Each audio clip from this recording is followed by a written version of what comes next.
H2O एक ही दाता परमाणु होगा माइनस वाला, या इसमें इलेक्ट्रॉन युग्म होंगे तो उसको एक दंतुर कहते हैं। द्विदंतुर का मतलब जैसे दो होंगे, एक ही यौगिक होगा, उसमें जो देने वाले परमाणु होंगे वे द्विदंतुर कहलाएंगे। जैसे ये एथिलीन, इसका नाम है एथिलीन डायमीन। जैसे यहाँ पर द्विदंतुर का मतलब है जैसे एक ही यौगिक है एथिलीन डायमीन, इसमें दो दाता परमाणु है, और जैसे इसको EN कहते हैं इसका, और इसमें दाता परमाणु जैसे ऑक्सीडेट है OX, इसमें भी दो माइनस का दो दाता परमाणु है। लिगेंड क्या करते हैं, अपने इलेक्ट्रॉन को केंद्रीय परमाणु को देते हैं। जब एक इलेक्ट्रॉन देगा एक दंतुर, दो देगा द्विदंतुर, इससे अगर ज्यादा होता है तो उसको बहुदंतुर कहते हैं।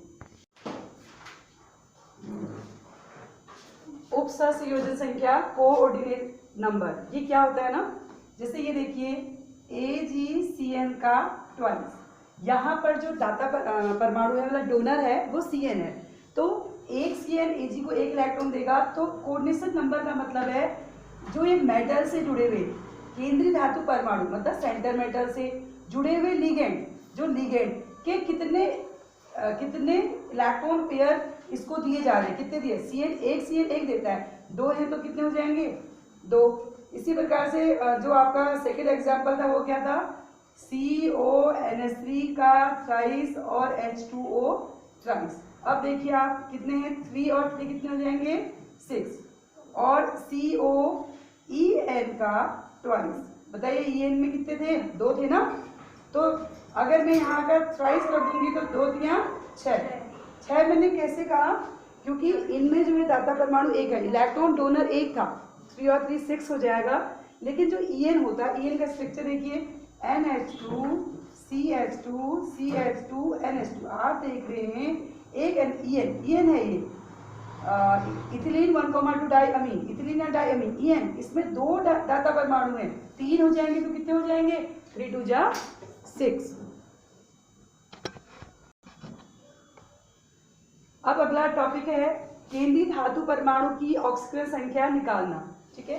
Calculation of oxidation number of centre metal. Centre metal क्या होता है, केंद्रीय धातु परमाणु क्या होता है, सेंटर मेटल मैंने बताया था, स्क्वायर ब्रैकेट शुरू होते ही जो पहला एलिमेंट होगा वह सेंटर मेटल होगा, केंद्रीय धातु परमाणु, सेंटर मेटल एटम या सेंटर मेटल आयन। Fe जो है आपका सेंटर मेटल आयन है इसमें, और इसमें भी Fe है और इसमें Ni है। तो ये जो इनकी ऑक्सीकरण संख्या मतलब ऑक्सीडेशन नंबर निकालना है, वह आपके लिए यूजफुल इसलिए है जब आप नाम लिखेंगे तो हर जो धातु है उसके पीछे उसका ऑक्सीजन संख्या लिखनी पड़ती है। तो कैसे लिखी जाए, देखिए जिसकी निकालनी है इसको आप मानेंगे X प्लस ये 6 है, ये CN 6 है, तो 6 और ब्रैकेट में लिखेंगे आप CN में कितना चार्ज होता है, CN में होता है -1 इक्वल टू, देखिए इसमें कितना चार्ज है, यहाँ पर स्क्वायर ब्रैकेट के बाहर क्या लिखा है, सीधा आपने वही लिख देना है, 3 लिखा है ना -3 तो -3, x - 6 equal to -3, x equal to -3 plus 6, तो आ गया बच्चों 3। x की ऑक्सीडेशन नंबर कितनी आ जाएगी, x मतलब Fe की ऑक्सीडेशन नंबर कितनी आ जाएगी 3। जब आप नाम लिखेंगे तो जब ये सेंटर मेटल आयन आएगा उसके बाद उसके पीछे जस्ट ब्रैकेट में इसकी ऑक्सीडेशन नंबर लिखना पड़ता है। इसी प्रकार से FeCN का CN4 बाहर से एक माइनस, तो इसको आप x मानिए प्लस 4, एक CN का -1 इक्वल टू -1, एक है ना तो एक ही लिखेंगे, x - 4 equal to -1, x equal to -4 plus 1 equal to 3। लगभग Fe की जैसे मैंने 3 निकाली, 3 ही निकलती है, तो ऐसे आप कोबाल्ट की 3 ही निकलेगी, देख सकते हैं। अगर यहाँ पर +2 होता मान लो तो आप यहाँ पर +2 लिखेंगे, जितना होगा उतना लिखेंगे। अब यहाँ पर कुछ भी नहीं है, देखो जो जितना माइनस प्लस होगा आप इक्वल टू के वहां पर उतना ही लिखेंगे, लेकिन इस केस में यहाँ पर कुछ भी नहीं है तो क्या लिखेंगे 0। इसको देखिए x, इसको x मानिए प्लस 4, ये सबसे पहली बात तो मैं आपको बता देती हूँ, जो CO होता है उसकी भी ऑक्सीडेशन नंबर कितना होता है 0, तो x बराबर कितना हो जाएगा 0। पहले आप बताइए CO एक कार्बोनिल कहते हैं, यह एक न्यूट्रल लिगेंड है, उदासीन है, मतलब न प्लस होगा न माइनस। आपको याद करना पड़ेगा कितने होते हैं प्लस, एक CO होता है, एक H2O होता है, एक NH3, ये 3 ऐसे होते हैं जिस पर कोई भी आवेश नहीं होता है, कोई भी चार्ज नहीं होता है। तो आप इसमें 0 माना और इसके बराबर यहाँ पर भी कुछ नहीं है तो ये 0 आ जाएगा। जैसे किसी में भी मान लीजिए FeNH3 का 4 होता मान लो और यहाँ पर 2 होता मान लीजिए या 3 होता है, तो आप बनाइए Fe का कितना निकला x, Fex का sorry 4, NH3 0 is equal to, ये 2 है ना, आप यहाँ 2 लिखेंगे तब x की कितनी निकल जाएगी 2। इस तरीके से आप इसमें ऑक्सीडेशन नंबर निकाल सकते हैं। बच्चों अब है उभयतंतु लिगेंड। ऐसे लिगेंड जिसमें 2 दाता परमाणु होंगे, ऐसे लिगेंड जिसमें 2 दाता परमाणु होंगे, मतलब 2 डोनर एटम होंगे, लेकिन एक समय में एक ही देगा मतलब क्या देगा, इलेक्ट्रॉन पेयर देगा। जैसे CN में C भी देता है और N भी देता है अपने इलेक्ट्रॉन, किसको, M मतलब केंद्रीय परमाणु को। CN जब C अपना इलेक्ट्रॉन पेयर केंद्रीय धातु परमाणु को देगा तो इसका नाम है साइनो, ये इंग्लिश में साइनो है, ये साइन। जब N देगा तब उसको क्या कहते हैं, आइसोसाइनो। इसी प्रकार से NO2 में अगर N अपना इलेक्ट्रॉन पेयर दे रहा है केंद्रीय परमाणु को तो नाइट्रो, अगर O देता है NO2 का अगर O देता है तब इसका नाम हो जाएगा नाइट्रिटो। इसी प्रकार से SCN इसका नाम है थायोसाइनेटो, अगर आप S देगा थायोसाइनेटो और N देगा NCS तो आइसोथायोसाइनेटो। 3 क्रिया याद करनी है। CN C देगा साइनो, N देगा आइसोसाइनो। NO2 N देगा नाइट्रो और O देगा तो नाइट्रिटो। SCN S देगा तो थायोसाइनेटो, अगर N देगा तो आइसोथायोसाइनेटो। अब है सबसे इंपॉर्टेंट जो पोर्शन का है, उपसंयोजन यौगिकों का नामकरण, नेमिंग ऑफ कोऑर्डिनेशन नंबर। जैसे एक है K4FeCN6, ये हमेशा याद करिएगा, स्क्वायर ब्रैकेट जो पहले आता है वो होता है धनायन और इसे कहते हैं संकुल सत्ता। इसके बाद जो होता है वो हमेशा ऋणावेशित होगा, नेगेटिव होगा। तो नेमिंग में सबसे पहले क्या लिखेंगे, धनायन लिखा जाएगा। फिर उसके बाद किसका नाम आएगा,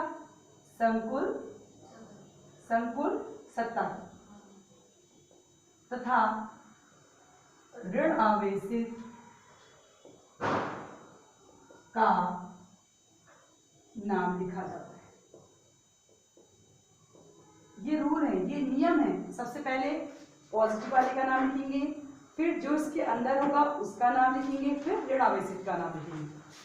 अगर मान लीजिए ये लिगेंड है, ये केंद्रीय धातु परमाणु है, ये लिगेंड है, अगर लिगेंड ज्यादा होंगे, एक से ज्यादा, तो लिगेंड को वर्णमाला के क्रम में लिखते हैं।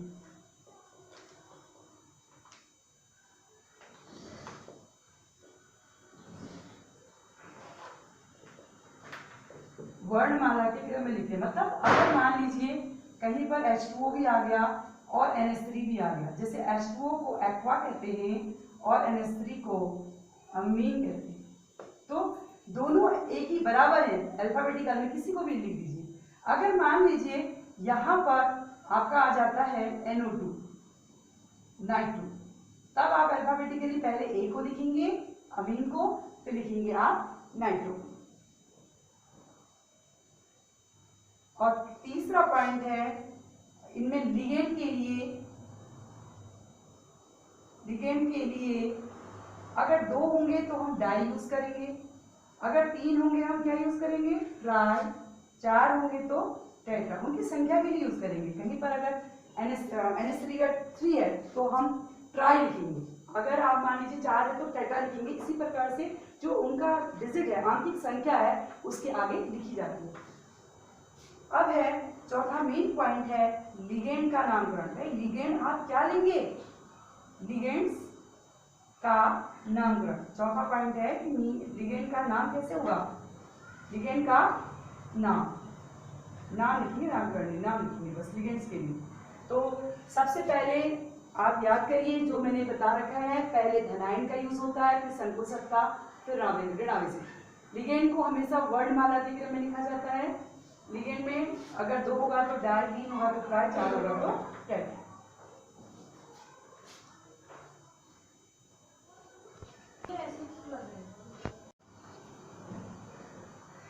अब है ऋणावेशित लिगेंड का नामकरण। लिगेंड जो होते हैं धनावेशित भी होते हैं, ऋणावेशित भी होते हैं और उदासीन होते हैं। ठीक है, इनके नाम कैसे याद किया जाता है पहले आपको दिमाग में बिठा लीजिए।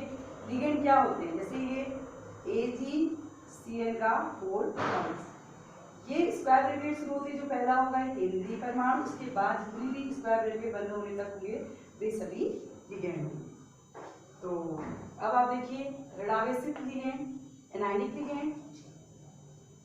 कुछ नाम ऐसे होते हैं जिनके बाहर ITE होगा तो वो E की जगह क्या आ जाता है O, जैसे क्लोराइड, ये ITE तो ITO क्लोराइड, क्लोरिडो, Br का bromido, CN cyano, O-2 oxo, OH hydroxide होता है तो IDO हाइड्रोक्सो, S-2 सल्फाइडो, NH2 ये NH2 अमीडो और NH- जो है इमिडो, O2-2 ये है O में -2, ये है O2 में -2 ऑक्साइड, और N में -3 नाइट्रिडो, P में -3 फॉस्फेट।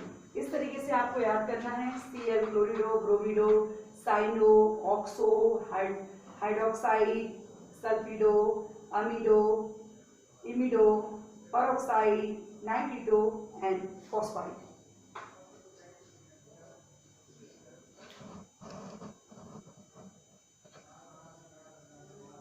अब इसी क्रम में कुछ ऐसे होते हैं जिनके बाहर IT होता है, या IT होगा तो क्या बन जाएगा ITO, I की जगह O, या ATE होगा तो ATO, CO3-2 कार्बोनेटो, C2O4-2 ऑक्सीडेटो, SO4-2 सल्फेटो, NO3- नाइट्रिटो, CH3CO- एसिडो।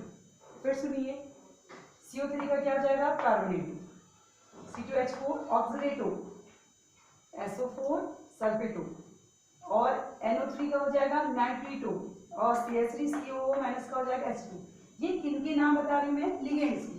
Ligand कहाँ पर होते हैं, किसी भी, जैसे ये है K4 FeCN3 और NS3 है इसके यहाँ पे, तो यहाँ पे जो लिगेंड है वो ये CN और NS3, तो Cl का नाम आप यहाँ से देखेंगे, NS3 का नाम मैंने लिखा होगा यहाँ से देखेंगे। ये सिर्फ लिगेंड के नाम हैं जो आपको नाम लिखने में यूजफुल होंगे। और दूसरा है उदासीन लिगेंड। उदासीन लिगेंड का मतलब वे लिगेंड जिनमें न पॉजिटिव होता है और न ही नेगेटिव, मतलब कोई भी आवेश नहीं होगा।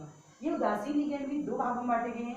ऐसे लिगेंड जिनका नाम अणु के हिसाब से होगा, C5H5N PY से डिनोट करते हैं, P C6H5 का होल थ्राइस ट्राइफिनाइल फॉस्फीन, और एक है NH2CSNH2, अगर NH2CONH2 है तो यूरिया, O की जगह ऐसा आया थायो यूरिया।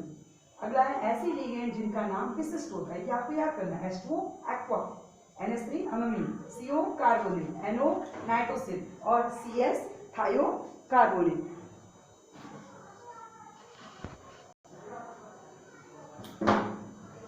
अब तीसरा है ना धनावेशित लिगेंड, कैटायनिक लिगेंड, सिर्फ 3 ही है।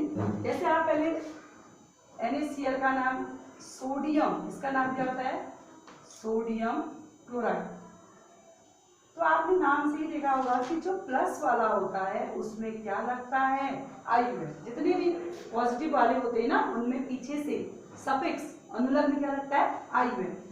धनावेशित लिगेंड कैटायनिक लिगेंड 3 ही है बस, एक है NO2 NO और NH2 NH3। देखिए NO2 नाइट्रोनियम IUM आ गया, और NO नाइट्रोसोनियम बेटा NH2 NH2 को तो हाइड्रोजीन कहते थे, तो NH2 NH3 का नाम है हाइड्रोजीनियम। ये आपके लिगेंड के नाम है। मैंने आपको पहले माइनस वाले बता दिए, फिर मैंने आपको न्यूट्रल बताए, अब मैं आपको पॉजिटिव वाले बता दिए, NO2 नाइट्रोनियम नाइट्रोसोनियम और NH2 NH3 हाइड्रोजीनियम। अब है बहुत ज्यादा इंपॉर्टेंट है, जिसमें सबसे ज्यादा बच्चों को कंफ्यूजन होता है, वो यही पॉइंट है, एंडिंग ऑफ नेम। लास्ट में एंडिंग ऑफ नेम मतलब नाम कैसे लिखेंगे। देखिए जैसे ये है AGCN का ट्वाइस, ये आपने इसका नाम हम कैसे लिखेंगे, इसका नाम कैसे लिखेंगे। देखिए अगर इस संकुल सत्ता में अगर स्क्वायर ब्रैकेट में पॉजिटिव होगा या कोई भी आवेश होगा, सॉरी पॉजिटिव होगा या कोई आवेश नहीं होगा, मतलब आवेश नहीं होगा, अब इसका नाम हम कैसे लिखेंगे, दो है, अगर यहाँ पर प्लस होगा या कोई भी साइन नहीं होगा तब तो इसका नाम ऐसे ही रहेगा। आपने इसको सिल्वर पढ़ा है तो आप सिल्वर ही लिखेंगे, जो लिखा है देखो, यदि संकुल, संकुल इसके लिए यूज किया गया है, धनावेशित तथा उदासीन होता है, उदासीन मतलब न्यूट्रल, धनावेशित मतलब पॉजिटिव वाला, न्यूट्रल मतलब कोई भी आवेश नहीं, तो केंद्रीय धातु परमाणु में अनुलग्न नहीं लगता, तो जो Ag है ना सिल्वर ही रहेगा, कोई भी प्रकार का चेंज नहीं होगा। अगर बेटा ये नेगेटिव है, ये नेगेटिव है, अब नेगेटिव कैसे आएगा क्या आएगा मैं वहां पर बताऊंगी, सिर्फ आप अभी नियम पढ़िए। नियम क्या है, अगर यहाँ पर पॉजिटिव और न्यूट्रल होगा तो इसमें किसी भी प्रकार का चेंज हम नहीं लिखेंगे आप। यदि यहाँ पर नेगेटिव होगा तब इनके नाम अलग टाइप के, जैसे जर्डिन होगा तो क्या यूज करेंगे उसके, जिंके, जिंक होता है ना तो क्या यूज करेंगे, जिंके, कब, जब यहाँ पर नेगेटिव होगा। पीटी होगा तो प्लेटिनम, वैसे प्लेटिनम होता है लेकिन विशेष नाम क्या है, प्लेटिनम। और एयू का ऑरेट, एयू मतलब गोल्ड, सीओ कोबाल्ट होगा ना, तो अगर माइनस होगा तो क्या यूज करेंगे, कोबाल्टेट, और एफी के लिए क्या यूज करेंगे, फेरिक।